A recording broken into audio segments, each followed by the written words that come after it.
We're ranking the Jumpstart 2022 commanders from worst to best. I'm your host, Joe Cherries. I'm your host, BZ, joined by Amber, and that makes us the Nitpicking Nerds.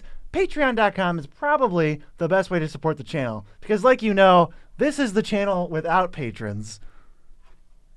And this is the channel with patrons. Okay, this time we actually just forgot to turn the sign on. Yeah, this time it was not a gag. It was a gag, but it was an unintentional gag. Yes, so you can give us actual dollars, and we will seriously appreciate it because you're literally keeping the lights on and helping us remember to turn that light on. And you'll be one of these people on the screen, and we'll love you as much as we can without making you uncomfortable. Another way to support the channel will be go to tcgplayer.com using our affiliate link in the description below. Go there, buy the cards you're going to buy anyway at the same price, same everything, except the Nitpicking Nerds get supported because you started with our link. The very same Nitpicking Nerds who's sponsored by Moxfield and will have a mid-roll ad somewhere that you will be unable to predict, even though you're allowed to in the comments right now. You will be wrong. And happy birthday, a special happy birthday from Amber to everyone whose birthday is today. Yes, so let's hop into this video. This is a ranking every commander video. It's where we take the newest commanders from the newest set, this case, Jumpstart 2022, and we plug them into our master list. Each commander is ranked on 5 different things. BZ, tell them the 5 things. There's 10 points each for power, fun, artwork, coolness, and uniqueness. All 5 factors lead to what makes a great commander. It's not just a power list. If you came for that, sorry. Focus on the first one and ignore the rest, but we're going to just get right into it because Jumpstart, it's a small set. We got a small little review. We're going to go to the worst commander, which is Ardaz, Cobbler of War, sitting at 1037 above Gadrak and below Zareth San. One in red for a 1/1 haste. Whenever she or another creature enters the battlefield under your control, it gets +2/+0 until end of turn, and you can pay 4 mana to make a 1/1 red goblin with haste. You'll notice one big problem with this card right away. It doesn't give those creatures haste,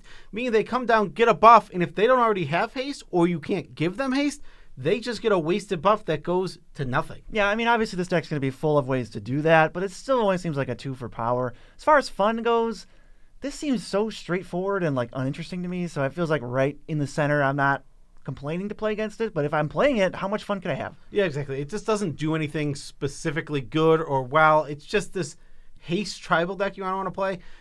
For arts, we're going to say they're pretty good, and if it's really good, we'll let you know. We'll mention it, or if it's really bad, we'll mention it. But there's not much bad art in the set. It's all very good overall. There's also not much lore in the set. This one, there isn't anything specific about any of these commanders. We'll just quickly describe what makes them cool a little bit. This one, she makes shoes, and that somehow applies to war, and there's like fires coming out of her shoes. She makes shoes for war, which is just hilarious. Like, she's the shoemaker of war. And not very unique. So let's go to Isu the Abominable, above Lenore and below Drizzt, sitting at 945 overall. 3 blue for a 5/5 Snow Yeti. You may look at the top card of your library anytime, and you can play snow lands and cast snow spells from the top of your deck. Whenever another snow permanent enters the battlefield under your control, you may pay green, white, or blue. If you do, you put a +1/+1 counter on Isu. This is like the safest commander design I've ever seen, and is not very good. I'm getting really sick of this design.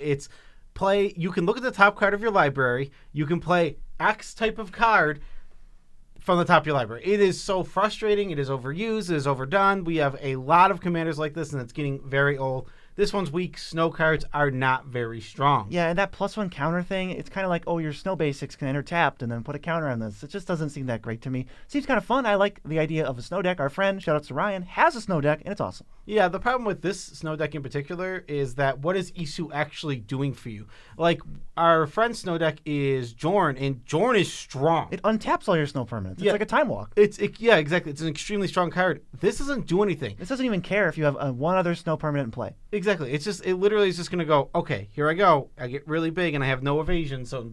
And then once you kill Isu a couple times, he's going to come down, you pay 9 or 11 for him, and then you already played all your snow stuff, so he's not going to get much bigger. Yeah, exactly. I'm not a big fan of this card overall. But it's the Abominable Snowman. Yes, this is the Abominable Snowman. That is where all the coolness comes from. Obviously, the Abominable Snowman is a cool thing overall. It's Bigfoot's cousin. The uniqueness is so medium that Amber just left. She got bored. We've seen this a million times, and we're going to continue seeing it a million times. Let's go to Lita, Mechanical Engineer, the Magic card, not the WWE Diva. This is above Jadit Ojanin, Mercenary, and below Ayula at 935. 2 and a white for a 3/3 with Vigilance, and at the beginning of your end step, untap all your other artifact creatures, and you can pay 3 and a white and tap it to make a 5/5 colorless vehicle artifact token named Zeppelin with flying and crew 3. This is another one that just isn't very strong overall. It doesn't do much.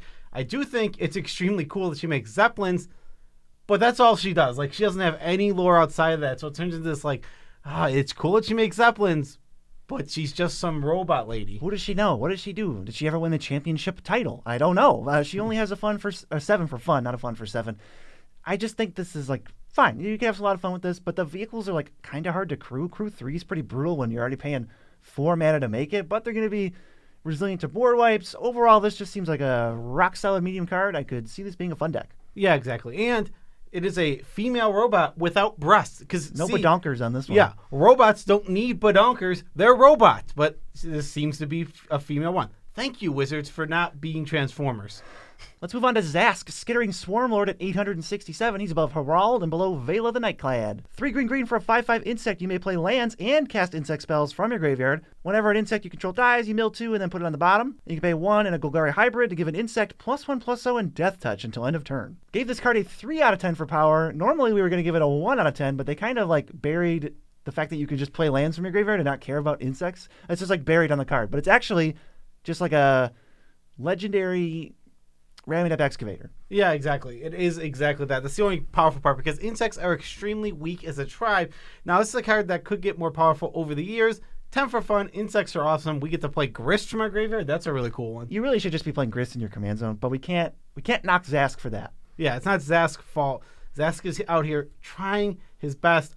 This bug, I don't know what its head is. I don't know where. It's very hard to look at and uninteresting. Yeah, exactly. I don't like its head very much. It's a bug, so got a 1 for, That's the lore. There's actually no lore. It's bug. It's big bug. Yeah. The only thing you can do is say, let me Zask you a question before you cast it. Yeah, exactly. So let's move on to the next one, and this Mizzix Replica Rider. She's sitting at 740 on the master list, above Shalai and below Liberator. 4 and a red for a 4/5 flyer. Whenever you cast a spell from anywhere other than your hand, you can pay 1 and an Is It hybrid. If you do, copy that spell and you can choose new targets for it. If the copy is a permanent, it gains haste and dies at the end of the turn. Another cast spells from exile or cast spells from your graveyard type deck. This is kind of cool with like flashback. I'm bored to tears if it's from exile. I don't think that's even where a lot of the power is here because you can just play all the super cool flashback cards, but it seems like a 3 out of 10. It's like not terrible. It doesn't do nothing. It's just not the best in the world. Yeah, paying to have to do the copies is what keeps this card done. Obviously, it's busted otherwise. Oh, yeah. But we need to pay, and it does make this card a little weaker. It's going to be a fun card to play.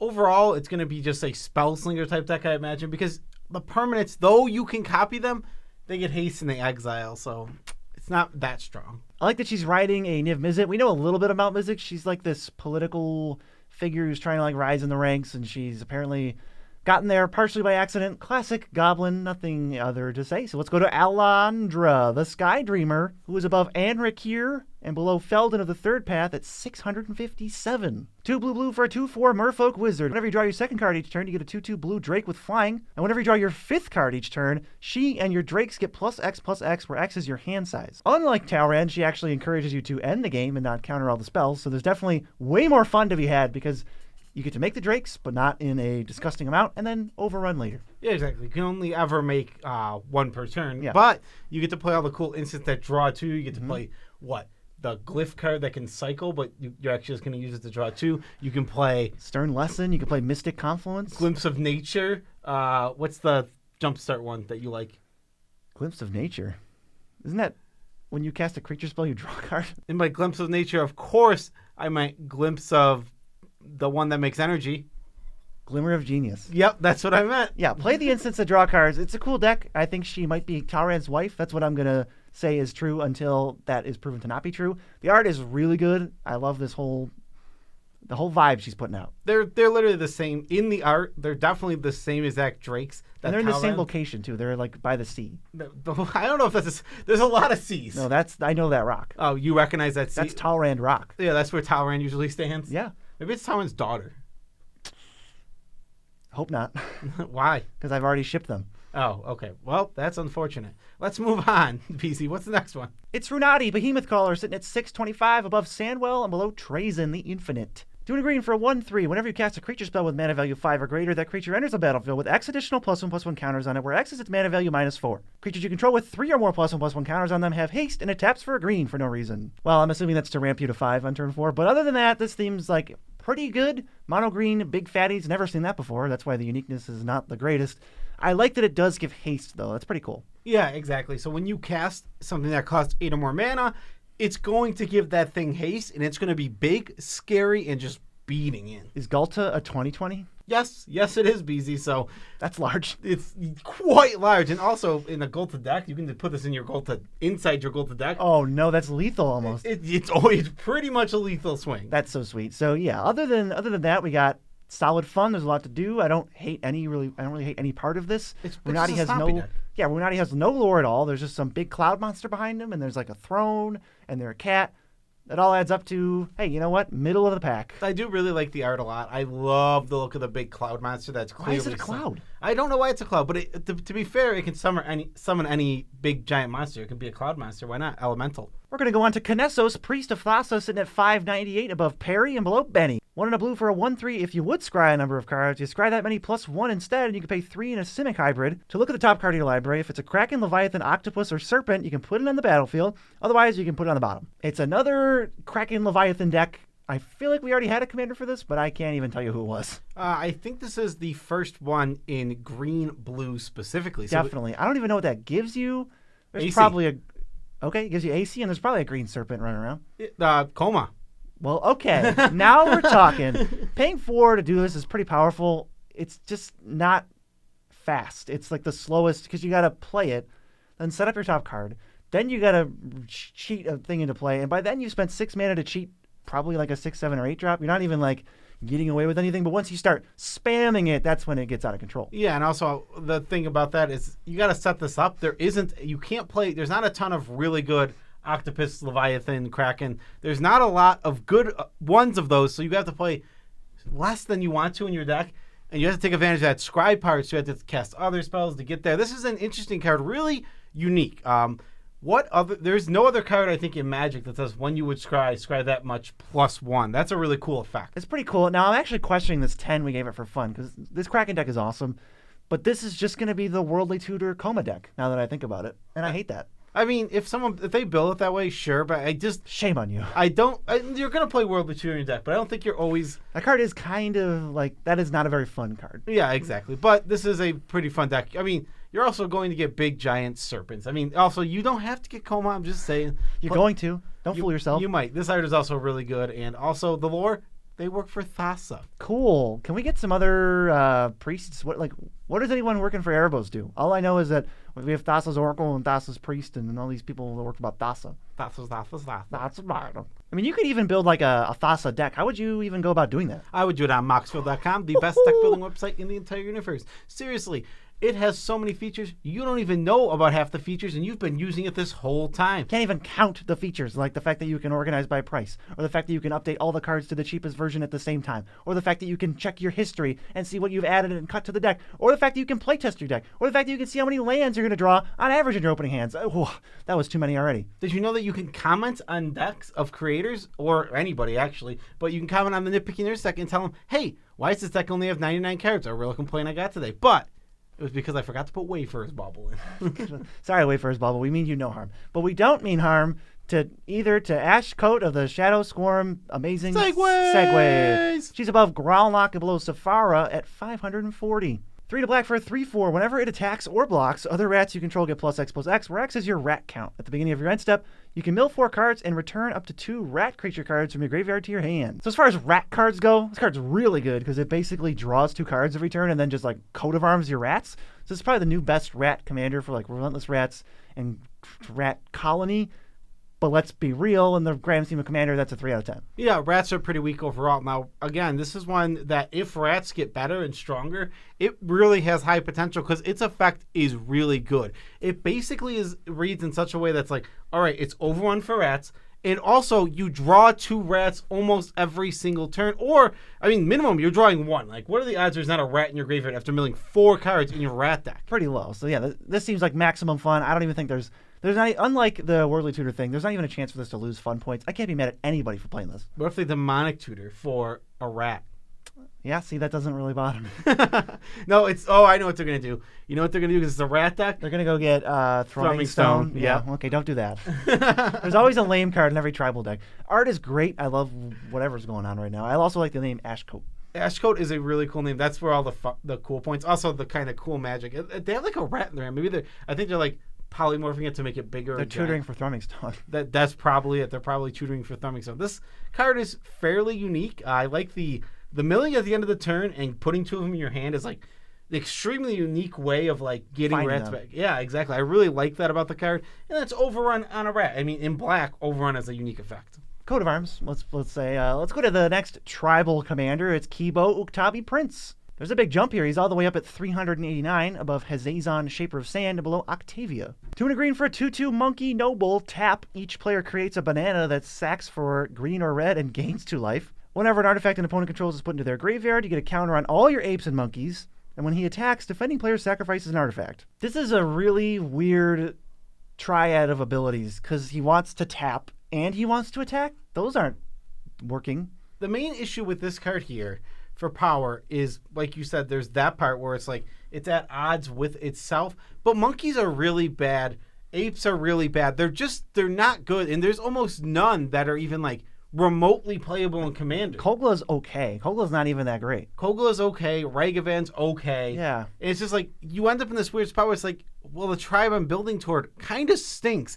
And that's what gives it the 1. Also, its ability is very group huggy. You're giving away a lot of artifacts. Even if the actual card is like a 2 or a 3, you're getting chalked way down when it's like, oh, I get free mana and life? Thanks. Apes need it. Apes are another. It's another one where it's like because it's a tribe, because it's a specific tribe. In years, if like in 10 years we've gotten tons of good apes, like all of a sudden Kibo is actually a playable cool card. Or well, it's definitely playable. It's definitely cool actually. 10 for coolness. Yes, 10 for coolness. 10 for coolness, 10 for fun. Because this is one of the few times in Magic that we can see sex. So we get to go back to the original Uktabi orangutan, and in the background, intercourse is occurring. Yes, Kibo's parents are having intercourse, which is what that exact sex is now canon. That them having sex is exactly what leads to Kibo being born. That not just like sex another time. That sex act. Magic finally referenced it. You know, we waited so long. I love the inside joke. But we can move on to Rodolph Duskbringer, sitting at 342 above Miri Weatherlight Duelist and below Yurlok. 5 and a black for 4/4 flying, Death Touch lifelink. Whenever you gain life, he gets indestructible until end of turn. And at the beginning of your end step, here's this ability again. You can pay 1 in an Orzhov hybrid and reanimate something with mana value X or less, where X is the amount of life you gain this turn. It's just as strong as the last 2 times in the past 10 seconds that we've seen this on Celestine and Ratchet. It's just the same thing again. This is so confusing. Why is this ability 3 straight sets? This year, yeah. 3 straight sets in a row. We've got this exact same effect where at your end step, you reanimate based on the amount of life you've gained this turn. So specific. It's very, very specific, and yet we have 3 new commanders in 3 straight sets. I don't understand, but it's the same power as that. It's the same uniqueness as that.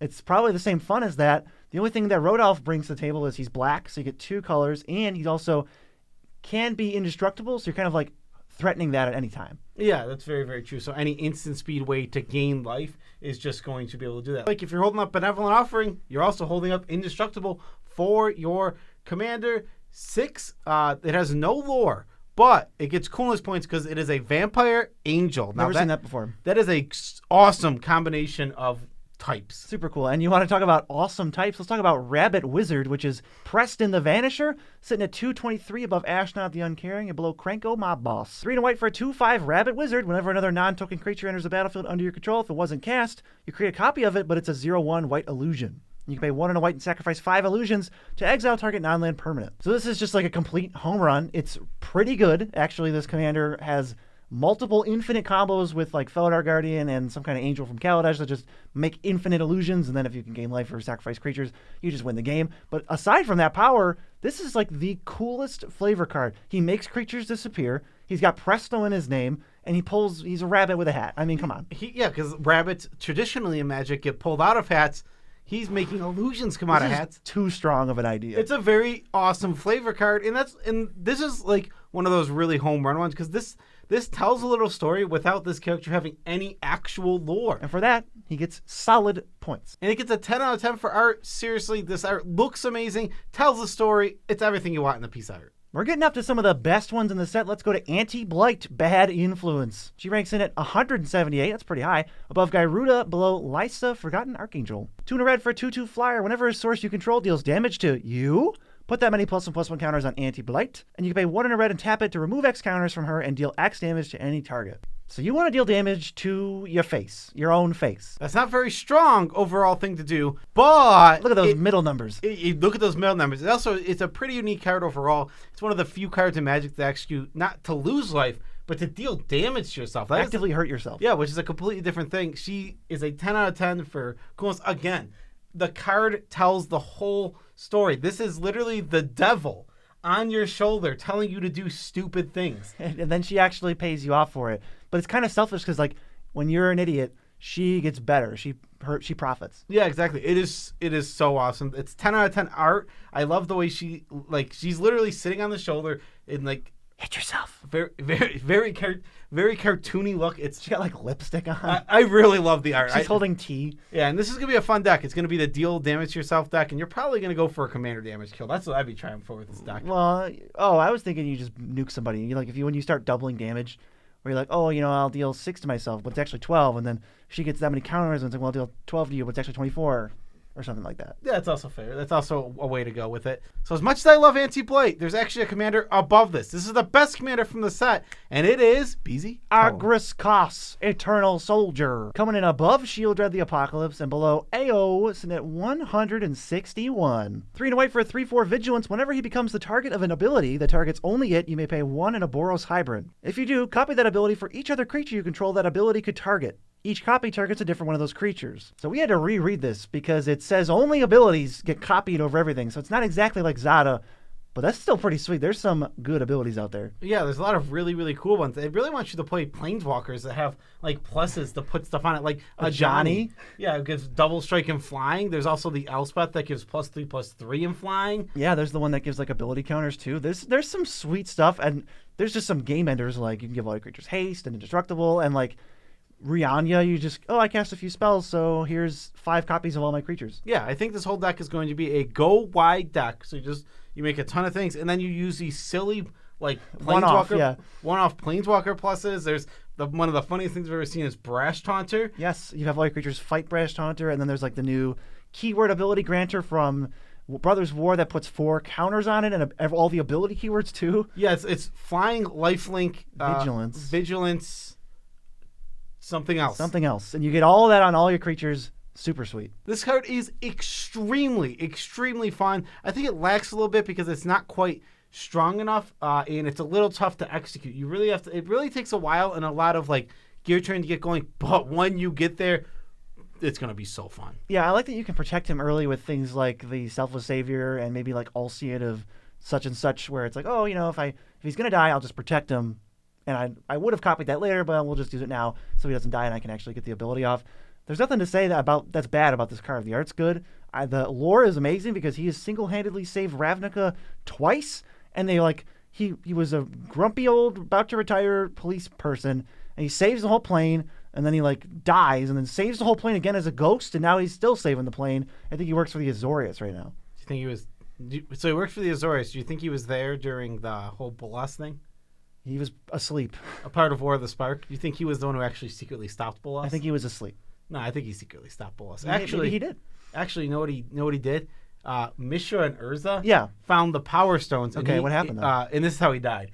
He was in the blast with Takesia? No, Takesia wasn't even there. He was the only one in the middle. He died in the blast. That's how he died. Then he went back to Ravnica. If you want to hear us talk all about Takesia, why don't you check out our Brothers War ranking every commander? Get the full scoop on Takesia. Peace out, Drive Scouts.